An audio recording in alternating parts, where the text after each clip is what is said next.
Hello friends, my name is Ravi Kumar Bhardwaj and this is part 15th of VB.NET tutorial series. So guys, हम इस video tutorial में while loop को programme में use करना सीखेंगे. So guys, सबसे पहले हम यहाँ नया प्रोजेक्ट क्रिएट करते हैं. इस प्रोजेक्ट का नाम मैं दे रहा हूँ while loop then enter. So guys, यहाँ भी हम सबसे पहले एक बटन लेते हैं. इस बटन के नेम को चेंज करके हम लिख लेते हैं while loop देन इंटर. इसके बाद हम इस बटन पे डबल क्लिक करेंगे. यहाँ हम सबसे पहले एक वेरिएबल क्रिएट करेंगे टीम is इंटीजर. देन यहाँ पर हम i की वैल्यू को स्टार्टिंग इसकी इनिशियल वैल्यू 1 प्रोवाइड करा देते हैं. इसके बाद अगर हमें वाइल लूप को प्रोग्राम में यूज़ करना होता है तो सबसे पहले हम यहाँ पर कंडीशन देते हैं. तो वाइल देन अब यहाँ पर हम कंडीशन देंगे कि i के वैल्यू को कब तक हमें मूव कराना है. तो i के वैल्यू को हमें 6 तक मूव कराना है. तो i less than equal to 6 then enter. इसके बाद अगर हमें i के वैल्यू को मैसेज के रूप में प्रिंट कराना है देन हम यहाँ लिखेंगे message box dot show i. Then अब यहाँ पर हमें वह वैल्यू देना है कि i के वैल्यू को हम कितने से इंक्रीमेंट कराना चाहते हैं. जैसे कि मुझे i के वैल्यू को 1 से इंक्रीमेंट कराना है तो देन हम यहाँ लिखूँगा i equal to i plus 1. तो सो गाइज इसके बाद जब हम इस प्रोग्राम को रन करते हैं तो आप देखेंगे जैसे इस फाइल लूप में मैं क्लिक करूँगा तो देखेंगे आप सबसे स्टार्टिंग में वैल्यू आ रही है 1 then 2 then 3 then 4 then 5 then 6 then close.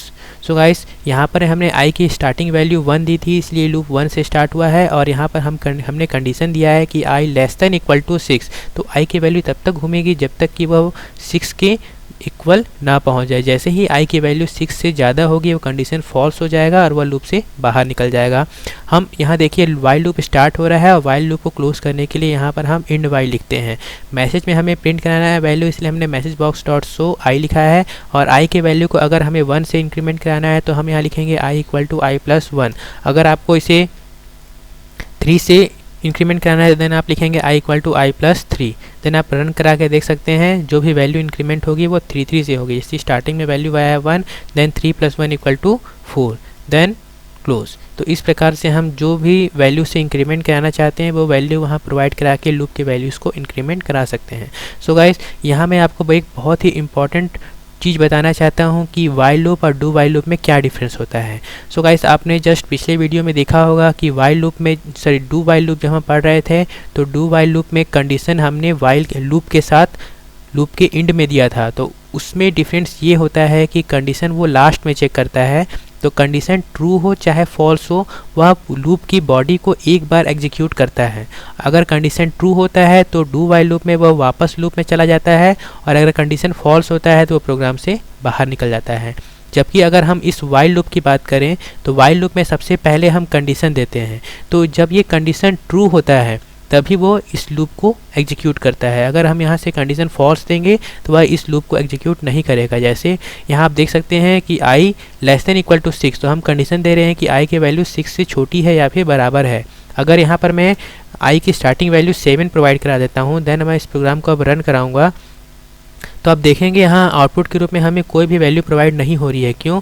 क्योंकि हमें i की स्टार्टिंग वैल्यू 7 दी हुई है और हम चेक कर रहे हैं कि 7 लेस देन इक्वल टू 6. तो 7 छोटा होगा या बराबर होगा 6 के. तो कंडीशन फॉल्स हो जा रहा है इसलिए वो कोई भी आउटपुट प्रिंट नहीं कर रहा है.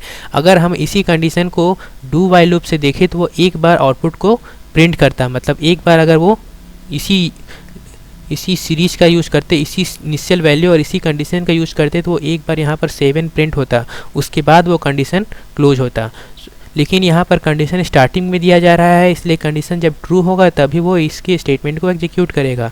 अदरवाइज स्टेटमेंट एग्जीक्यूट नहीं होगा. So guys hope you enjoy it and please subscribe to my channel and thank you for watching this video.